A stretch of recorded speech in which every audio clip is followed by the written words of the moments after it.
శ్రీ సీతారామాభ్యాం నమః. శ్రీ గురుభ్యో నమః. శ్రీమద్ వాల్మీకి రామాయణము అయోధ్యాకాండము 105వ సర్గము. అన్నా, అయోధ్యను పాలించుటకు నీవే అర్హుడవు అని భరతుడు శ్రీరామునకు విన్నవించుకొనుట. జనన మరణములు అనివార్యములు కావున తండ్రి మృతికి చింతింపకము అని పలుకుచూ శ్రీరాముడు మనకు తండ్రి ఆజ్ఞ శిరోధార్యము అని హితవు పలుకుట. పురుషశ్రేష్ఠులైన రామలక్ష్మణ భరత శత్రుఘ్నులు బంధుమిత్రులను ఊడి పితృవియోగ దుఃఖముతో పరితపిస్తూ ఉండగా ఆ రాత్రి గడిచింది. తెల్లవారగానే ఆ సోదరులందరూ బంధుమిత్ర సహితులై మందాకిని జలములలో స్నానాలాచరించి ఆ తీరమున జపహోమాదులను చేశారు. తరువాత భరతాదులు శ్రీరాముని దగ్గరికి చేరారు. తరువాత వారందరూ సుఖాసీనులై మౌనంగా ఉన్నారు. ఎవ్వరూ ఏమీ మాట్లాడడం లేదు. కానీ భరతుడు మాత్రము మిత్రుల సమక్షమున శ్రీరాముడితోటి ఇలా చెప్తున్నాడు. సోదరా, మా తల్లిని సంతృప్తిపరచుటకై తండ్రిగారు నాకు ఈ రాజ్యాన్ని ఇచ్చివేశారు. నా అధీనములోని ఈ నిష్కంటక రాజ్యమును నీకు సమర్పిస్తున్నాను. దీనిని నీవు పాలింపుము. వర్షాకాలమునందలి వరదల వేగమునకు తెగిపోయిన అడ్డుకట్టవలెనున్న ఈ విశాల రాజ్యభాగమును రక్షించుటకు నీకు తప్ప మరెవ్వరికి సాధ్యము కాదు. ఓ ప్రభు, అశ్వగమనము గాడిదకు కుదరనట్లు గరుత్మంతుని ఆకాశయానము సామాన్య పక్షికి సాధ్యము కానట్లు నీ గతిని పరిపాలనా రీతిని అనుసరించుటకు నీవలే రాజ్యపాలనము చేయుటకు నాకు శక్తి చాలదు, నాకు అసాధ్యము. ఓ రఘురామ, ఇతరులకు ఆశ్రయమిచ్చి నిత్యము వారిని చక్కగా ఆదుకొను వాని జీవితము సర్వోత్తమమైనది. ఇతరులపై ఆధారపడి జీవించువాని జీవితము అధమము. కావున ఉత్తమ స్థాయికి చెందిన నీవు రాజ్యమును పాలించుటయే శ్రేష్టము. ఓ మహాబాహు, ఒక పురుషుడు సత్ఫలములను ఆశించి ఒక మొక్కను నాటును. అతని పోషణలో అది పెరిగి పెద్దదవుతుంది. క్రమంగా దాని మొదలు మిగుల లావెక్కి అది ఒక మహావృక్షం అవుతుంది. కడకు పొట్టివారు ఎక్కలేని స్థాయికి అది ఎదుగుతుంది. అది బాగుగా పుష్పించినను ఫలములను ఇయ్యనిచో ఫలింపనిచో దానిని నాటిన పురుషుని యొక్క లక్ష్యమే దెబ్బతినును. సరికదా, అతడు అసంతృప్తికి గురి అవును. సర్వసమర్థుడవైన నీవు రాజువై నీ భృత్యులమైన మమ్ము శాసింపనిచో పరిపాలింపనిచో ఈ వృక్షమునకు సంబంధించిన ఉదాహరణము ఇక్కడ మనకు అన్వయించును. అనగా దశరథ మహారాజు లోక కళ్యాణార్థము సకల సద్గుణ సంపన్నుడవైన నిన్ను పుత్రునిగా పొంది ఒక ఉదాత్త లక్ష్యముతో పెంచి పెద్ద చేసెను. నీ చక్కని పరిపాలనలో ప్రజలు బాగుగా సుఖింతురని ఆశించి నిన్ను రాజ్య పట్టాభిషిక్తుని చేయజూసెను. కానీ నీవు పరిపాలనా భారమును వహింపనిచో ఆయన లక్ష్యము సిద్ధింపదు. భృత్యులమైన మాకు సుఖలాభములు మృగ్యములవుతాయి. ఓ మహాప్రభు, శత్రు సంహార సమర్థుడవైన నీవు రాజ్యసింహాసనమును అధిష్ఠించి మిక్కిలి వేడి కిరణములతో వెలుగొందుచున్న సూర్యుని వలె భాసిల్లుచుండగా వివిధ వర్గములకు చెందిన పౌరులు ప్రధాన పురుషులు నిన్ను చూసి పరమానంద భరితులవుతారు.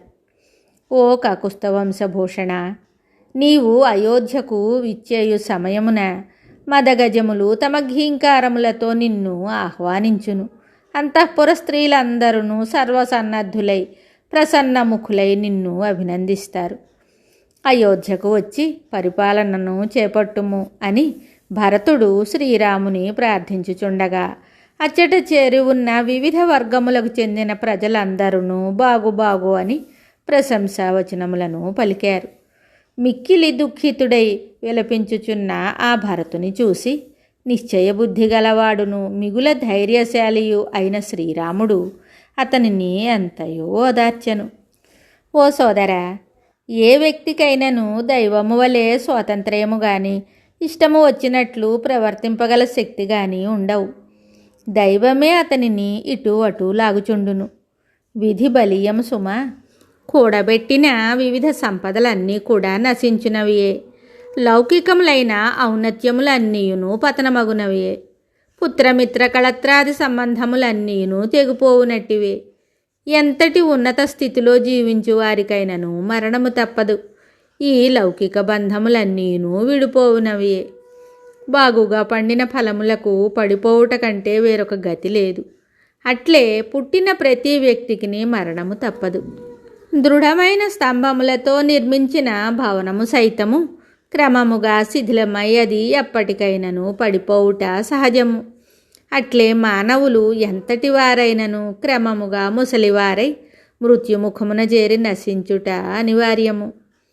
జలములతో నిండిన యమునా నదియు అపార జలనిధికి చేరిన తరువాత తిరిగి రాజాలదు. అట్లే గడిచిపోయిన రాత్రి మరలి రాదు. ఈ లోకమున పగళ్ళు రాత్రులు క్రమంగా గడిచిపోతూనే ఉంటాయి. గ్రీష్మకాలమున సూర్యకిరణములు జలములను వలె అవి సకల ప్రాణుల యొక్క ఆయువులను నశింపజేయుచుండును. ఓ భరత, నీవు ఆత్మోద్ధరణను గూర్చి ఆలోచింపుము. ఇతరులకై ఎలా విచారించదవు?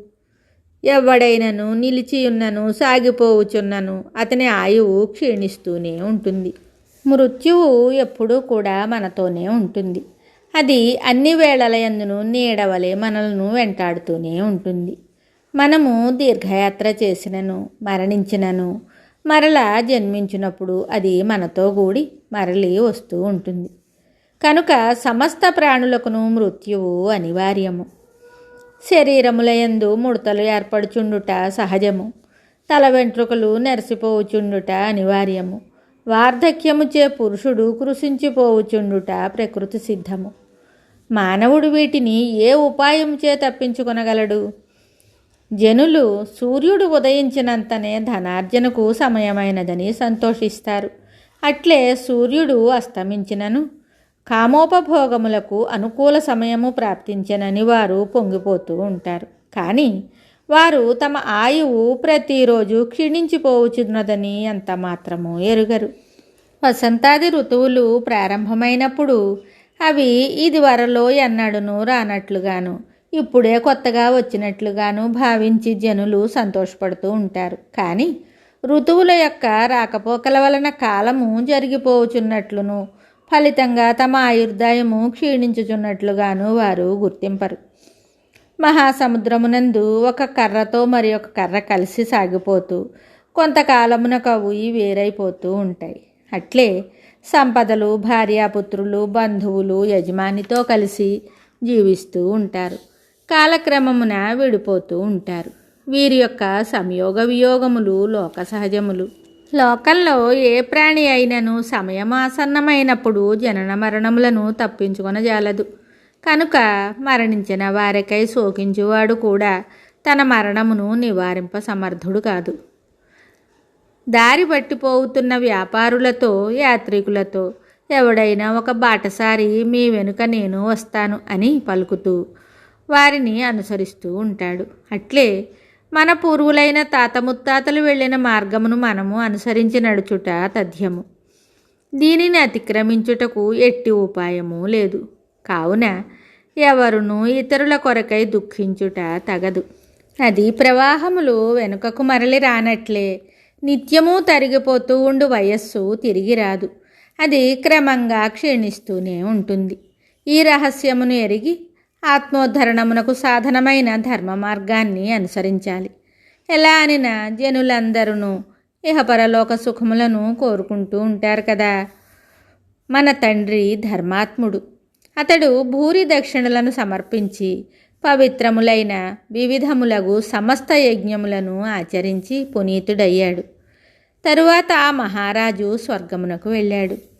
మన తండ్రి పాత్రులైన భృత్యులకు సంతృప్తికరంగా వారి పోషణ భారమును నిర్వహించాడు. ప్రజలను కన్నబిడ్డల వలె వాత్సల్యముతో పరిపాలించాడు. ధర్మ మార్గములో ధనాగారాన్ని నింపాడు. ఆ విధంగా జీవించి ఆ పుణ్యాత్ముడు దివంగతుడయ్యాడు.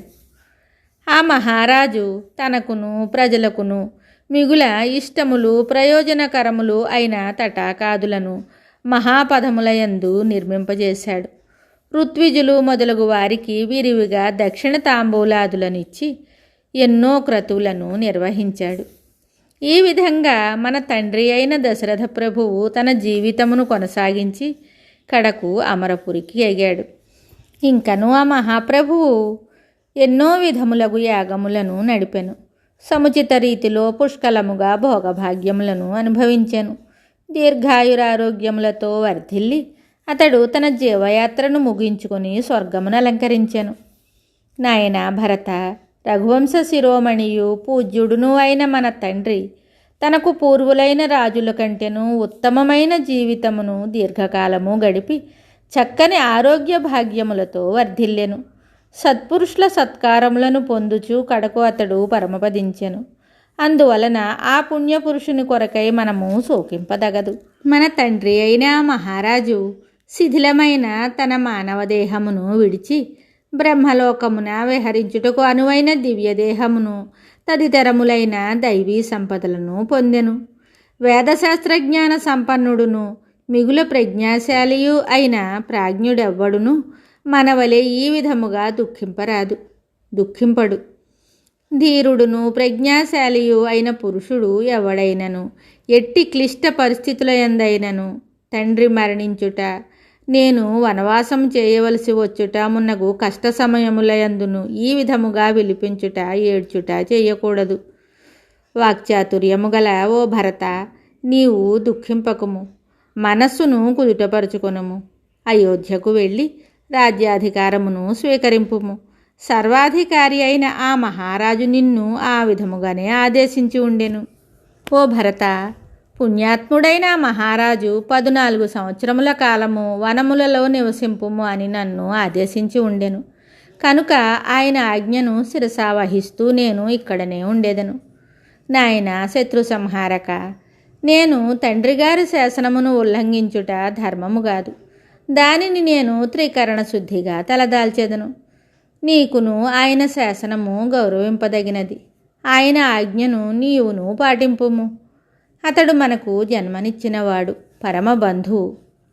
ఓ భరత, తండ్రిగారి మాట ధర్మమును పాటించు వారికి శిరోధార్యము. కావున నేను ఆయన ఆదేశమును పాలించుచు వనవాసము చేసేదను. ఓ నరశ్రేష్ఠ, పరలోక సుఖములను కోరుకొను పురుషుడు ఎవడైనను ధర్మబుద్ధి గలవాడు, దయాళువు, పెద్దల ఆజ్ఞలను శిరసావహించువాడు అయి ఉండవలెను. అప్పుడు మాత్రమే అతడు ఆయుష్మిక పరలోక సుఖలాభములకు అర్హుడగును.